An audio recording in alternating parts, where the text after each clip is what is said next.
मगर इंसान अजीब मखलूक है कि जब उसका परवरदिगार उसको आजमाता है कि उसे इज्जत देता और नेमत बख्शता है तो कहता है कि मेरे परवरदिगार ने मुझे इज्जत बख्शी, और जब दूसरी तरह आजमाता है कि उस पर रोजी तंग कर देता है तो कहता है कि मेरे परवरदिगार ने मुझे जलील किया। यूं नहीं, बल्कि तुम लोग यतीम की खातिर नहीं करते और न मिस्कीन को खाना खिलाने की तरगीब देते हो, और मीरास के माल को समेट कर खा जाते हो और माल को बहुत ही अजीज रखते हो। यूं नहीं, जब जमीन कूट कूट कर बराबर कर दी जाएगी और तुम्हारा परवरदिगार जलवा फरमा होगा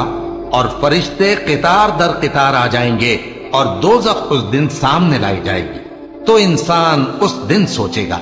मगर अब सोचने से उसे फायदा कहां मिल सकेगा। कहेगा, काश मैंने अपनी इस जिंदगी के लिए कुछ आगे भेजा होता, तो उस दिन न कोई अल्लाह के अजाब की तरह का अजाब देगा और न कोई उसके जकड़ने की तरह जकड़ेगा।